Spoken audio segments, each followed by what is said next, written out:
नमस्कार साथियों, स्वागत है आपका पेंशन एक्सप्रेस न्यूज चैनल में।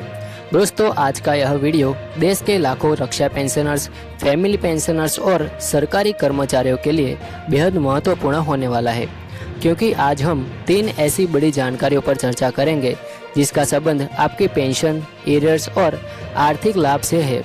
तो वीडियो को अंत तक जरूर देखिए, क्योंकि हो सकता है कि इनमें से कोई एक जानकारी सीधे आपके लिए हजारों या लाखों रुपए का लाभ लेकर आए। दोस्तों, आज हम बात करेंगे पहली बड़ी खबर PCDA सर्कुलर 517 के एरियर की, दूसरी खबर सिपाही को नायक की पेंशन मिलने के अधिकार की, और तीसरी खबर 2% DA/DR बढ़ोतरी के कारण मिलने वाले ग्रेजुएटी और लीव इंकेशमेंट एरियर की। तो चलिए शुरू करते हैं पहली और बेहद महत्वपूर्ण जानकारी से। दोस्तों, कई रक्षा पेंशनर्स और फैमिली पेंशनर्स को आज भी 7 सेंट्रल पे कमीशन के तहत मिलने वाला सर्कुलर 570 का एरियर प्राप्त नहीं हुआ है। यही एरियर पहले 1 जनवरी 2016 से 30 नवंबर 2016 तक की अवधि का है।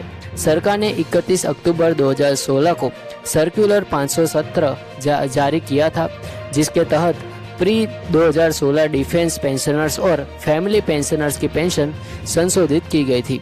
अधिकांश पेंशनर्स को यह एरियर पहले ही मिल चुका है, लेकिन आज भी कुछ ऐसे मामले सामने आ रहे हैं जिनमें बैंक या संबंधित विभाग द्वारा भुगतान नहीं किया गया। यदि आपको भी संदेह है कि यह एरियर नहीं मिला है, तो सबसे पहले अपने बैंक पासबुक और पुराने पेंशन रिकॉर्ड की जाँच कीजिएगा।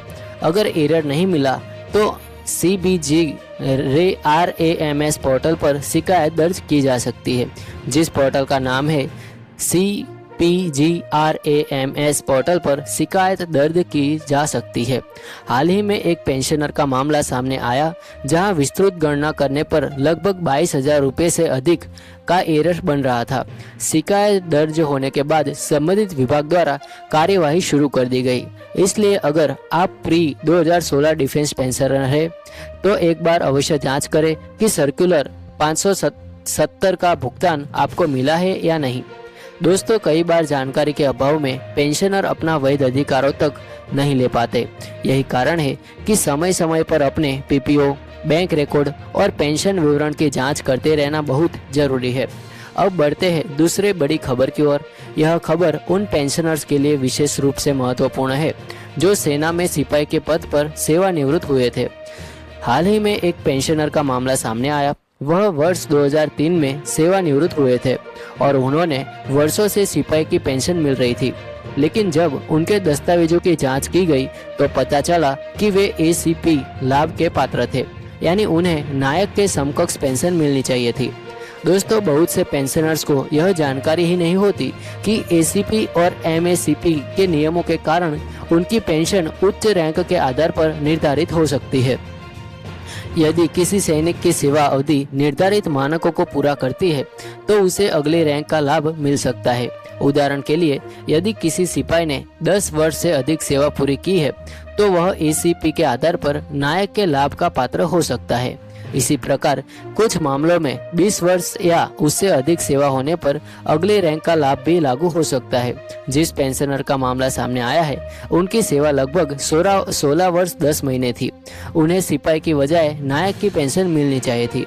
इस अंतर के कारण न केवल उनकी मासिक पेंशन बढ़ सकती है, बल्कि पिछले वर्षों का एरियर्स भी बढ़ सकता है। यदि आपके परिवार में कोई रक्षा पेंशनर है तो 7 अगस्त 2003 से 31 दिसंबर 2005 के बीच सेवानिवृत्त हुआ है तो एक बार अपने रिकॉर्ड अवश्य जांचिए। संभव है कि आप भी ACP के लाभ के पात्र हो। इसके लिए संबंधित रिकॉर्ड ऑफिस, PCDA या CPG RAMS के माध्यम से आवेदन किया जा सकता है। दोस्तों, सही जानकारी ही सबसे बड़ा अधिकार है। कई बार सिर्फ एक आवेदन और सही दस्तावेज आपके लिए वर्षों का बकाया दिला सकता है। अब बात करते हैं तीसरी और आज की सबसे नई अपडेट की। यह खबर उन कर्मचारियों और पेंशनर के लिए है जो 1 जनवरी 2026 या उसके बाद सेवानिवृत्त हुए हैं। दोस्तों, यह खबर उन कर्मचारियों और पेंशनर्स के लिए है जो 1 जनवरी 2026 या उसके बाद सेवानिवृत्त हुए हैं। जैसा कि आप जानते हैं कि सरकार ने DA और DR की दर 58% से बढ़ाकर 60% कर दी है। लेकिन इस बढ़ोतरी का आदेश बाद में जारी हुआ। ऐसी स्थिति में जनवरी, फरवरी और मार्च 2026 में सेवानिवृत्त हुए अनेक कर्मचारियों को रिटायरमेंट के समय 58% डीए के आधार पर ग्रेजुइटी और अन्य लाभ दिए गए, जबकि संशोधित दर 60% थी। अब संबंधित विभागों द्वारा इन मामलों की समीक्षा की जा रही है। जहां 58% और 60% डीए के बीच अंतर बनता है, वहां डिफरेंस राशि का भुगतान किया जाएगा। इसमें मुख्य रूप से रिटायरमेंट ग्रेजुइटी और लीव इंकेसमेंट से संबंधित अंतर राशि में शामिल हो सकती है। कई मामलों में यह अंतर 10,000 रुपये से लेकर 30,000 रुपये या उससे अधिक तक पहुंच सकता है। राशि प्रत्येक कर्मचारी की अंतिम बेसिक पे और सेवा विवरण पर निर्भर करेगी। यदि आप जनवरी 2026 या उसके बाद सेवानिवृत्त हुए हैं तो अपने विभाग, पेंशन कार्यालय या CPGRAMS के माध्यम से स्थिति की जानकारी अवश्य प्राप्त करें। दोस्तों, आज के समय में डिजिटल प्लेटफॉर्म के माध्यम से शिकायत दर्ज करना काफ़ी आसान हो गया है, लेकिन सबसे पहले यह सुनिश्चित करना जरूरी है कि आपका दावा वास्तविक दस्तावेजों और नियमों पर आधारित हो। बिना दस्तावेज के कोई भी दावा स्वीकार नहीं किया जाता, इसलिए हमेशा PPO, bank statement, retirement order और संबंधित कार्यालय के पत्र अपने पास सुरक्षित रखें। साथियों, आज का 3 खबरों का सार यही था कि अपने पेंशन रिकॉर्ड की जांच करते रहिए। सर्कुलर 570 का एरर मिला है या नहीं, उसकी पुष्टि कीजिए। इस ACP और MACP के लाभों की पात्रता जानिए और यदि आप 2026 में सेवानिवृत्त हुए हैं तो डीए की बढ़ोतरी के कारण बढ़ने वाली एरर्स की जानकारी अवश्य ले। हो सकता है कि आप भी हजारों रुपए अभी लंबित हो। दोस्तों, यहाँ मैं एक महत्वपूर्ण बात और कहना चाहूँगा कि आज भी देश में हजारों ऐसे पेंशनर्स हैं जिन्हें अपने अधिकारों की पूरी जानकारी नहीं है। कई बार विभाग की छोटी सी गलती, रिकॉर्ड के त्रुटि या जानकारी के अभाव के कारण पेंशन वर्षों तक नुकसान उठाते रहते हैं। मैं हमेशा कहता हूँ कि पेंशन केवल एक भुगतान नहीं है, बल्कि यह आपका कानूनी अधिकार है।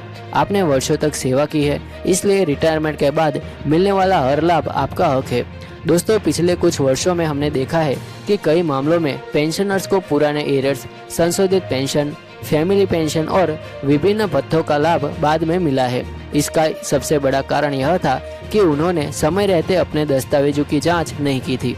इसलिए मैं सभी पेंशनर्स से अनुरोध करता हूं कि समय समय पर अपने PPO, बैंक खाते और पेंशन स्लिप की अवश्य जांच करें। अगर कहीं और अंतर दिखाई देता है तो तुरंत संबंधित बैंक, रिकॉर्ड ऑफिस, PCDA या CPGRAMS पोर्टल पर शिकायत दर्ज करें। दोस्तों, CPGRAMS आज एक बहुत प्रभावी माध्यम बन चुका है। कई पेंशनर्स को इसी माध्यम से उनका लंबित भुगतान प्राप्त हुआ है, लेकिन शिकायत दर्ज करते कुछ बातों का विशेष ध्यान रखें। सबसे पहले अपनी समस्या को स्पष्ट शब्दों में लिखें। दूसरा कि संबंधित दस्तावेजों की कॉपी अवश्य संलग्न करें। तीसरा है कि शिकायत संख्या को सुरक्षित रखें ताकि बाद में उसका स्टेटस देखा जा सके। और चौथा, यदि निर्धारित समय में समाधान नहीं मिलता है तो रिमाइंडर अवश्य भेजें। दोस्तों, अगर आपको यह जानकारी उपयोगी लगी हो तो वीडियो को लाइक करें, चैनल को सब्सक्राइब करें और ज़्यादा से ज़्यादा शेयर करें। धन्यवाद।